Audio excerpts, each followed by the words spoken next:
real fears on the part of Arabs, and I'm sure you talk to a lot of them, who think once Gazans leave Gaza, Netanyahu's never going to let them back in. Maybe, but I'm not sure there's much left of Gaza at this point. So, if you think about even the construct, like, Gaza was not really a historical precedent, right? It was the result of a war. And so my sense is I would say, how do we deal with the terror threat that is there so that it cannot be a threat to Israel or to Egypt, right? I think that both sides are spending a fortune on military. I think neither side really wants to have, a terrorist organization enclaved right between them.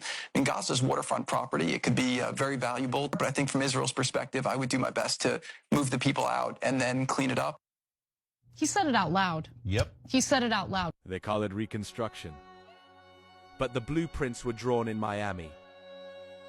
Not on maps of peace, on ledgers of profit. Kushner, Thiel, Ellison, not architects. Arsonists with spreadsheets. They don't build futures. They rebrand ruins. Gaza, reimagined.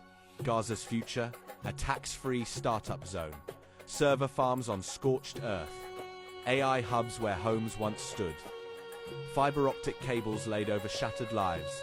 They call it innovation. We call it erasure. The Summit of Silence. Egypt offers $53 billion. The Arab League nods. But the ink dries faster on Kushner's contracts than on Sisi's summit scrolls. Diplomacy, no. Demolition with dividends. The deal isn't peace. It's clearance. Of land. Of memory. Of people. The billionaire beachfront. Trump calls it the Riviera of the Middle East.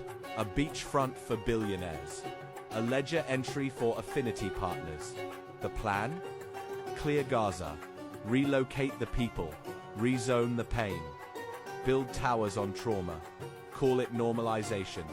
But this isn't diplomacy.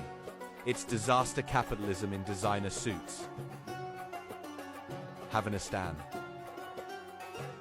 Welcome to Havanistan, where grief is monetized, where silence is scalable, where the only refugee that gets a visa is venture capital. They'll trademark the tragedy, patent the pain, and call it progress. Signal Noi doesn't normalize. But we don't normalize, we indict, we archive the ruins. We amplify the grief. Signal Noi is not a brand, it's a warning shot. A cracked megaphone in the rubble. A voice that won't be rezoned. A signal that won't be silenced.